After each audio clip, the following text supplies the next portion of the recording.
Hi, my name is Kevin McDonald, and I'm declaring my independence. Independence from what?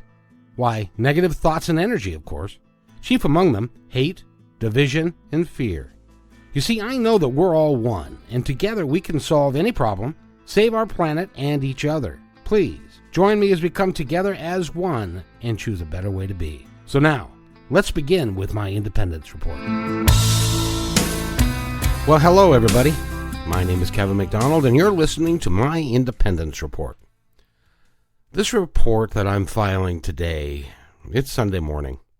It is August 4th, 2019, and I've been thinking about doing this particular podcast for a while, but I chose this weekend, of all weekends, to get out there and finish it up because, number one, normally on my Independence Report, what we do is we talk to people and we interview folks like Melody Litton, who is wonderful, and my friend Christine about the Great American Family, and people like Neil Donald Walsh and Gary Zukoff and people that I've talked to in the past. Well, today, my friends, I want to talk to you. Just you. Because we are in a crisis in our country currently. I don't know if you remember the dates, but because this podcast is going to be around for a long time. But on August 3rd, 2019, a man walked into a Walmart. 21-year-old man walked into a Walmart and killed 20 people and wounded another 27. And if that wasn't bad enough, that very night, in Dayton, Ohio, a man walked into an entertainment area, and within 60 seconds, before he was gunned down himself, he killed 9 people and wounded 20-something more people. Now, we ask why this is happening to us. I was looking at the news report today, and the fact of the matter is that the El Paso Walmart rampage marks the 250th, and Dayton was the 251st mass shooting in 2019. That's just, by the way, folks, for those of you that are keeping track, that's just 215 days in. 251 mass shootings. The total so far this year, 522 people, 522 Americans who walked into a Walmart to buy to do their school shopping, or they were out for a good time on a Saturday night, or they went to a festival, a garlic festival, or they went to church, or they went to school. All of these people woke up that morning and did not expect to die. Not to mention the fact that 2,040 people have been injured. Now, those 2,040, in addition to all the people that were not injured but were present for this carnage, will face that for the rest of their lives. A lot of them will have post-traumatic stress. A lot of them will have nightmares for a very long time, and a lot of them, it's a life-changing, altering experience. Okay, so why is this happening? Well, there are lots of reasons for it, I suppose. One is our lax gun laws, which, by the way, I am a bus driver in Seattle. Now, Washington is an open carry state. What that means is that you can carry a weapon in plain view anywhere you want to in Washington except for government buildings, airports, things that have been specially legislated against you being able to carry a weapon in there. But to walk down the street, as a matter of fact, if you wanted to get on my bus in Seattle, Washington, you can get on my bus with an AK-47, with a pistol, with a shotgun. You can get on my bus with any weapon you want. Now, you can't bring a gas can onto my bus, and you can't bring batteries onto my bus because those are dangerous.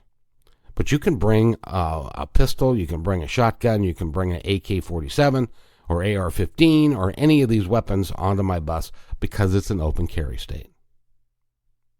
Think about that for just a moment. It is frightening what we have done to ourselves, that we allow people to walk around with these guns because of the Second Amendment. Well, the Second Amendment, there's a different reading of it if you look at it, and I hope that we as a country will relook at what the Second Amendment means and how we are going to apply it. Now, today is the 4th of August. It is Pacific time. It is 11 o'clock in the morning. Mr. Trump, the President of the United States, has issued a couple of tweets, which is what his normal thing is. Now, a normal president, what he would do is he would demand national TV time. And he would go on all the networks to talk about how despicable the shooting was, how these shootings were, and how abhorrent they were, and all of those things. Well, he hasn't done any of that. He's issued a couple of tweets. You don't hear I haven't heard anything from any of the Republican members of Congress. I haven't heard anything from Mitch McConnell, who is, there are some gun laws that are waiting for him to take them up in the Senate, and as of this morning, they haven't done any of that. Well, why is that? Well, let me explain what I think is partially happening and who is responsible. Now, I'm not going to say that President Trump is the one who pulled the trigger. However, he sets the tone, and his presidency, by and large, is filled with hate, division, and fear. That's how he rolls. That's how he solidifies his base, which is about 35% of the country, to keep us and them in the forefront of our mind. Now, what do I mean by them? The people that are the other, the people that are different than us, the people that he feels are like infesting and invading, be they Muslim, be they Hispanic. He doesn't talk a lot about illegal immigration coming from Canada, by the way, or people who overstay their visas. It's a lot about the brown menace. And so his whole political philosophy, in my opinion, is based upon separateness, division and fear, and hate. The way that he operates is that he wants to divide us so that the people that are most concerned with where he thinks we should be are white Americans, that our way of life is ending. As a matter of fact, the El Paso gunman wrote a manifesto, and in that manifesto, he says that he is afraid of white people losing their power, that white people are going to become the minority. And so he went into that Walmart to kill as many Mexicans, and by his own words, as many Mexicans as I can. Because he was filled with the hate and with the fear that Mexicans are going to overrun the world, which is far from the case. We've got 135, 140 Americans of color, 140 million, which is not quite half, but it's approaching that. In the next 20 years, yeah, we are going to have a much more diverse culture. And quite honestly, we need to embrace that. We could embrace that as all Americans. I hope you listen to the show that I talk about the New American Family with Christine, and the fact that she is a white woman and she's married to an outstanding black man, and they have a couple of great kids. One's in drama school. The other one is about to be in junior high, and he is a really good hockey player. And they are active in their communities. As a matter of fact, another episode that will be up on this podcast, we're going to talk to Kristen and her friend Leslie, who is with the Crisis Hotline, and the volunteer work that they do and that she does. It is just remarkable that this family is as put together and as loving as they are, even though they're scared to death of the atmosphere that's going on in this country right now.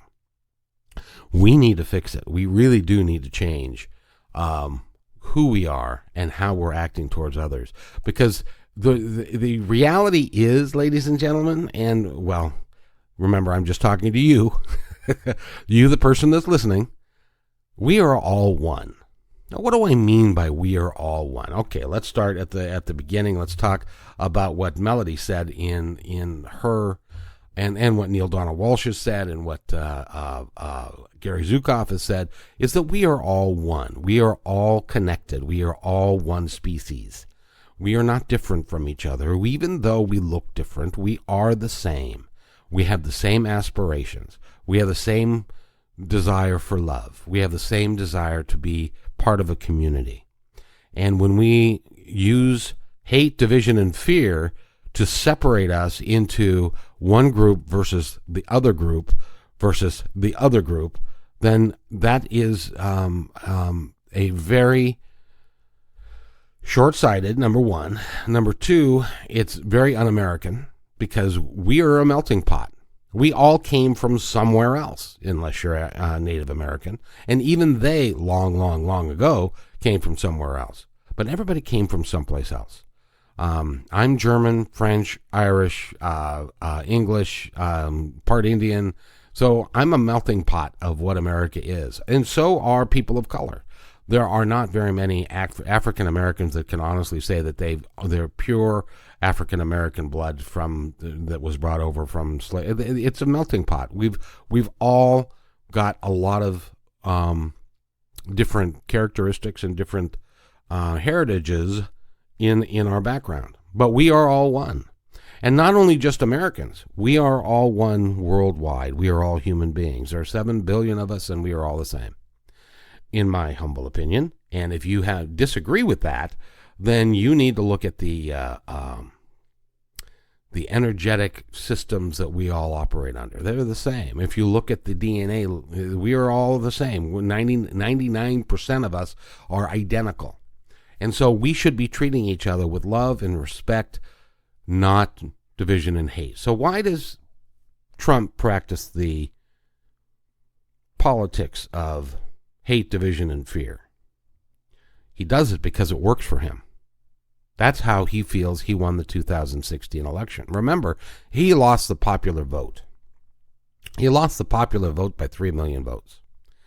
He won 3 key states in the Midwest by a total of 60,000 votes. And so he took their electoral college numbers, and that put him over the top to become president. Now, he did that because he was basing everything on the dissatisfaction that white America had with their lot in life. He talked about coal miners not being able to continue doing what they had always done. He talked about people that had lost their jobs to overseas, and that they couldn't get the same job anymore because it no longer existed. It's been proven now that most of that happened because of automation. Some of it did go overseas, but a lot of it happened because they just didn't need the same number of workers. There was a time when GM and the other car manufacturers had assembly lines, and they employed literally thousands of people. Well, automation has taken away a lot of that. So what he was doing was bringing up this fear, and if you have fear that you're going to lose something, you have to have somebody to blame for it. Let me say that again. You have to have somebody to blame. So he gave us somebody to blame, and they happen to be different than us. They're either Muslim if they come from a different country, or they are brown or black people that are different than us, people that don't have the same values per se that we do, or that they think. See, he does a lot of things in stereotype, so he can't really. I doubt really honestly that Donald Trump really has met very many African Americans, very many Hispanic people. Let me tell you a story real quick. Just to give you an idea where I come from. In the 80s, Ronald Reagan approved legislation to help people become citizens of this country. And it was an immigration policy that they changed. Well, in that process, I was the general manager of a Mexican restaurant. And in this particular case, this is in Seattle, Washington. So a white guy was running a Mexican restaurant. I know it sounds like, but it was true. A white guy was running a Mexican restaurant and I had 50 or 60 or 70 people. Well, when I went to the Federal Way location, first of all, understand something. Washing dishes in a Mexican restaurant is a horrible job. It's greasy, it's messy, and so when I first got to the Federal Way location, we had 3 teenage kids that were washing dishes on a Saturday night. And it wasn't very often that one of them wouldn't just walk off the shift because it was so disgusting.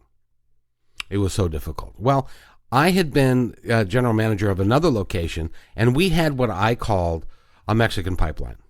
We had a group of kids, or men, actually. One was a principal in Mexico, principal of an elementary school, and he was a busboy in Redmond, Washington, because he could make more money here than he could there as a principal. Think about that for just a second. And so anyway, when I went to the location in Federal Way, they did not have this Mexican pipeline. They did not have access to really good workers from Mexico. Now keep in mind that we did the I-9 form, and we followed all the procedures, and they had to have ID, and they had to show us, and so from our standpoint, they were there legally because they had the documentation to prove it. And so I hired one to go work. He was from I forget which part of Mexico, but he was an immigrant. And he came in to apply, and his English, he could speak a little English, not a great deal, but a little bit. And so I hired him, and I put him in the in the dish pit, as we called it, with these 2 teenage boys, one of which walked out, which was normal for a Saturday night, walked out because it was just such a gross mess. Well, he finished up with that other guy. The next day, he comes to work with a friend of his in tow, who was also originally from Mexico. We filled out the forms. We filled out all the information that he needed to prove that he was able to work legally in the United States. And then, so the 2 of them, he volunteered to train his buddy, and they went into the dish pit with this one white kid, teenage boy from the local high school. At the end of the night, first of all, the dish pit looked better than it had ever looked at the end of a shift. They did a phenomenal job. And then they came to me and said, "Senor, how about you get rid of this white teenager who's not worth anything, and he and I will do the job that you're paying 3 people to do, and the 2 of us will do it, and just pay us $1 more an hour." I said, "Now there's a deal." So the 2 of them decided they washed dishes. And they did a phenomenal job. I saved money because I wasn't paying 3 teenagers to come in, and the kids didn't have the work ethic that these men did, and they did just a phenomenal job for me. And as a matter of fact, that one guy, that first guy, he was going to go back to Mexico to see his family, which he did on a regular basis because he would come here, and they worked like crazy. They'd work 80 hours a week. One paycheck they would use to live on, the other paycheck they would send home to support the family down in Mexico. So he decided that he was going to go visit his family, and so he came to me and said, "Senor, I'm going to Mexico." And he was with another guy, and he said, "By the way, this is Jose. I'm going to train him to do my job, and then when I come back, I'll come back here, and he'll go to find another job." And as it turns out, when this individual came back 2 months later, the other individual had done such a really good job that I kept him on and promoted the first guy to a prep cook on his way to becoming a line cook so that he could actually even make more per hour. Because these guys they had a work ethic. They worked really, really hard. These are the people that the President of the United States is demonizing. These are the people that he is saying they're the other. They're invaders. They are it's an infestation of these of our country by these people, which is leading white supremacists to believe that it's okay for them to talk and to act and to be this way, and in fact to take it one step further and decide that they are going to martyr themselves for quote unquote the cause of white supremacy and kill as many people as they can in support of what they believe, even though it's a really twisted mission that they're talking about. That's what they believe. And where does it all originate from? It's been in this country for a long, long time. It's been here ever since slavery, probably. But now it's being sanctioned by the President of the United States because that's how he intends to win the next election, which is he's going to divide us. Hate, division, and fear. If he can divide us up and he can maintain his base, which apparently when he said that he could go on to Fifth Avenue and shoot somebody and not lose a single vote, he was probably right. He's got 35% of the country in his pocket, and they will follow him regardless. So it's up to the rest of us, the 65% that are left, to work together. And so what he's trying to do is divide us into subcategories, so that and to really, you see, he was lucky. He had Hillary Clinton, who was a pretty divisive figure all by herself. And so what he's going to try and do is create this divisiveness between us and the candidates, and he's going to declare, you watch, he's going to work really hard at declaring the eventual nominee for the Democratic Party to be the other, to be feared, to be hated, that they're not like she or he, whoever it may be, isn't like us, because that's what he does. That's how he manages to do what he does, because he divides people. He uses hate. He uses fear. Now, is he a hateful guy? I don't know. I haven't met him. But I can tell you that he doesn't care much about people. He does things for his own good, and he doesn't care about the people that work for him, the people that bought when he was doing Trump University, the people that bought paid tuition. He didn't care about any of that. He cares about himself. So we as a people need to do a couple of things, in my opinion, as far as what's happening in the country today. Number one, we've got to improve our background checks. We've got to reinstate the assault weapons ban. And there's something new that I just found out about that. It's looking at social media and trying to determine before it happens, people that are bent towards violence. And see, it doesn't make any sense to me why somebody would why they think it's a good idea to walk into a restaurant or a school and just randomly shoot people. It just doesn't make any sense to me. But that's how twisted these folks are. And they get twisted by these chat rooms and by social media. And so that needs to be looked at as well. So I hope that this conversation that you and I are having, if you've got anything that you'd like to say to me, you can always comment on this video in Podbean and follow me if you like what we're talking about here, because it is important for us all to work together, because remember, ultimately we are all one, and we are all of the same stuff, the same material, the same energy, and we really do need to get past this hate-filled divisiveness that is swirling around the country right now. And the best way to do that, number one, is to get out and vote, educate yourself, get out and vote, and let's put people in power that are willing to step up and to do the right thing. At this moment, it is, I still have not heard anything from Donald Trump other than a couple of tweets. Mitch McConnell and the Republican leadership, haven't heard a word from them, haven't heard a word from the NRA, haven't heard anything from the only people that are speaking right now are Democratic presidential candidates, and they got their own agenda, which is true. But I hope that we can all work together to solve these problems. And so, just so we're clear, If you know somebody who appears to be a little off and has talked about hurting other people and they have access to weapons, it is your civic responsibility to make that clear to that person and also the authorities that that potential exists. I hope that you will do that. I hope that I have the courage to do that if I ran into somebody in my world that could do it, because it's important. It's important for all of us as Americans so that we don't have to live in fear, because that's where we are today. We are living in hate, negativity, and fear.